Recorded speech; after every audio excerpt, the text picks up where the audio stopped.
이 정도면 가나다라 봐봐서 해도 모르겠는데? Как у тебя дела? Почему никто не хочет рассказать мне, как у вас дела? Мне грустно, мне печально. Nobody wants to talk to me.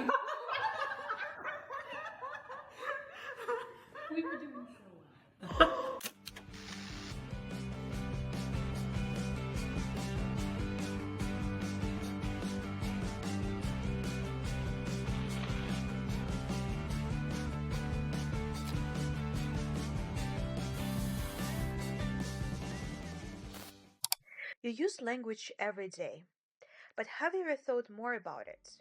What stands behind it? Is language a simple tool for communication or a complex social system? Well, let's explore it together.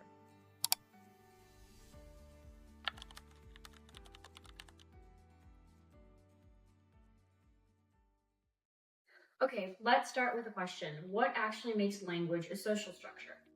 So first of all, shared conventions. Each language has its own grammar and rules and even intonation. And with this specific system, we can understand each other.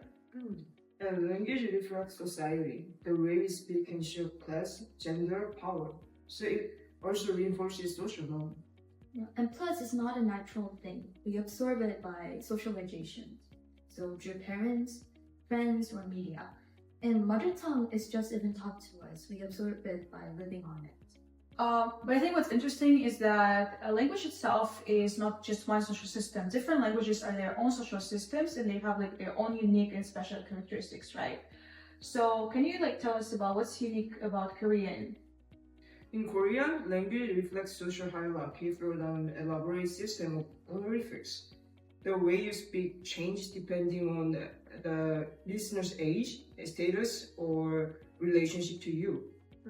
For example, saying eat to a friend is 먹어, but to a teacher, it's 드시다. So like it's not just about politeness. Like unlike English, Korean highlight the kind of shade, limited the tone or the vocab we're using. So Korean grammar is actually affected by social construct. I see. Actually, in Russian, we also have like a formality levels, but they're just only two formality levels. And so also kind of shows the social hierarchy in the society, but not as strict as in Korean. Like you're not calling your friend with a form. You're not using formal language to the friend who's just 1 year older than you are. And also the other interesting thing is that when we address someone formally, we use their name and patronym. Patronym is a big part of a Russian person's name. It's kind of like the father's name. So my patronym is Dmitrievna. It's formed from my father's name, Dmitry, right? And I think it also reflects like the important role of the father figure in the Russian culture and society. That's really interesting because in English, unlike Korean, we don't have the difference in like social status or stuff like that. English is very casual. We have sir and ma'am, but it's very rarely used anymore. And I think it's also interesting because English is one of the most spoken languages in the world, but most people who speak it, it's their second language, which has been really interesting for me because it's my first and the only one I speak. We also have English very much likes to borrow words from other countries. Like, I think when I first met you, a word that we use in English is like a nickname is babushka, but we say it wrong apparently, which I thought was really interesting. And I'll be honest, whenever you speak about it, I don't hear it. Or like one we've adopted from Korea is like Oppa or saranghae is like a very cute one. So English really likes to take other words from other languages in the popular vernacular, which I think is a really interesting thing, especially American English. What's that? How's the project going? All hunky-dory, everything's pretty good. Dory? Like, funny. No. Hunky-dory is like what you say when everything's all good. Like, oh, it's all hunky-dory. Like, everything's okay. Oh, right. Everything's okay. It's a little bit of an older expression, but like, it's still fun to say. Yeah, it's fun. In the moments like this, we non-native speakers realize that English is not our native language. But how does it feel to use a second language? Let's find out. So I think for the three of us, English is a non-native language, right? Honestly, I think learning English wasn't just a hobby for all of us. It was a necessity. In a globalized world, English can open doors. Scholarship, international jobs. It's the language of opportunity in many ways. Speaking it fluently isn't just about communication, it's access. We wouldn't be in TED right now if we couldn't speak English. Yeah, that's totally right. I agree with this. And you know, like what I've noticed personally for me, when I speak different languages, I kind of switch, my personality changes. I think like in English, I'm more open and emotional, and in Russian, I'm so much more sarcastic. You can ask like Kanat or Daniel about it.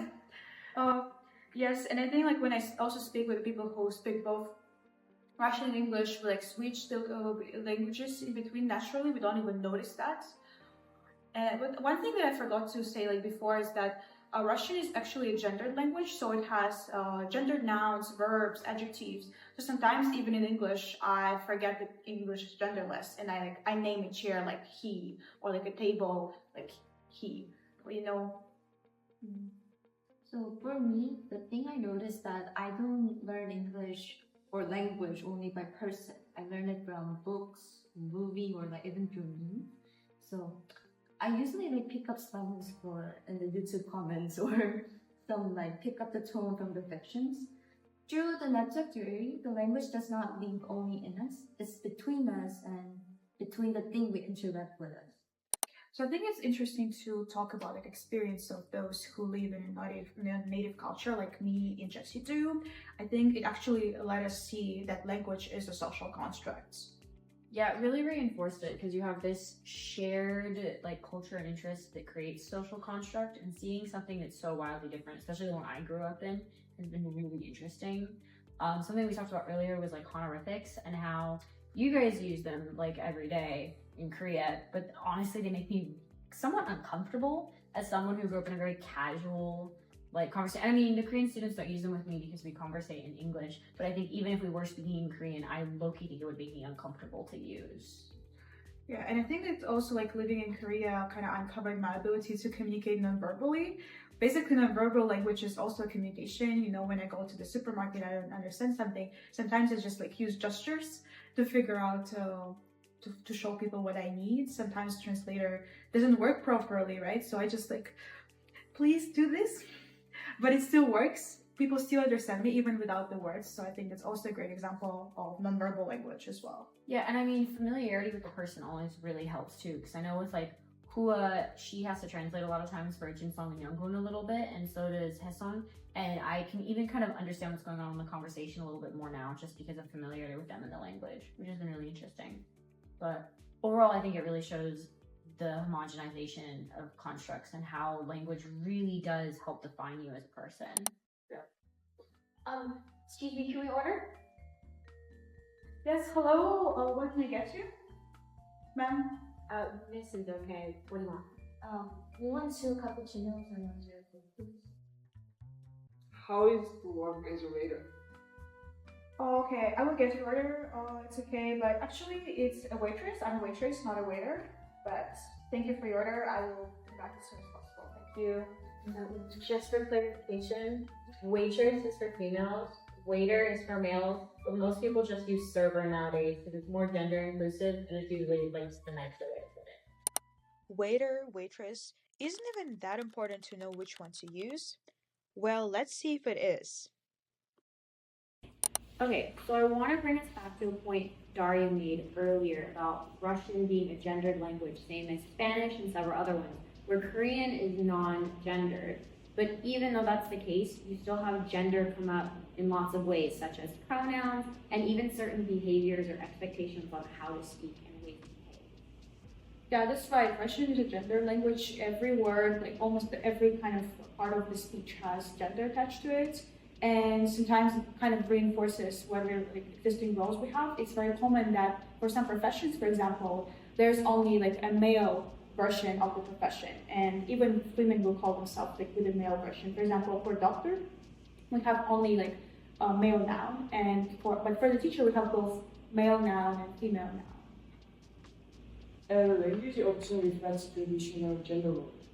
In Korea, words used for women can sound softer or more passive, like how polite speech is expected more from women.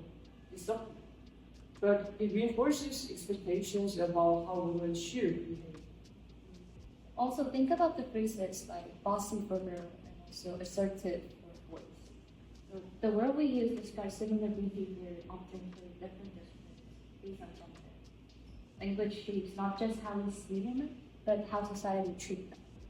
Yeah, and to further upon that, bossy we've used, especially in English, it's considered like rude and temperament, where assertive is like getting what you want done. And if a woman is being like that, she's called bossy. But if a man does it, it's assertive. Even though it's the same behavior, it's accepted in one gender but not another. Language is also deeply connected to gender norms. It both reflects and shapes how societies understand gender roles, but it can also be a tool for challenging and reshaping these ideas and norms as well.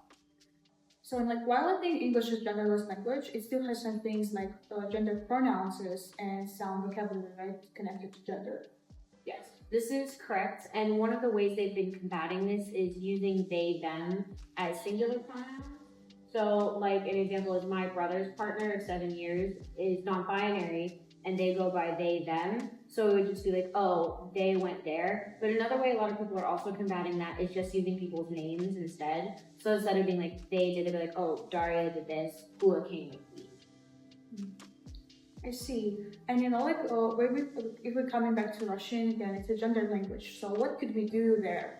The thing is that in Russian, we have two levels of grammar, right, as I said before. And then we use the formal level. We actually address person in the plural form. So for non-binary people, we can address them in a plural form. And kind of like people wouldn't be able to block if you're just using, if they're non-binary or you're just addressing them formally. I think that's very like a good thing for the society that are still quite like have problems with LGBTQI issues. Definitely. I think also one thing that in English they're trying to combat is by changing things that are man-focused or female-focused to be gender inclusive. So instead of fireman, just firefighter, stuff like that. Like just changing like into the language. So as we see, language evolves with the society. So when we question traditional gender language and use words to create new equality and respect, we help break down rigid norms and create for everyone to belong. Today, we explore the language, but not simply as a tool for communication, but as a social system. Right. Language as a social system has its own rules. It builds a relationship and reinforces already existing social norms.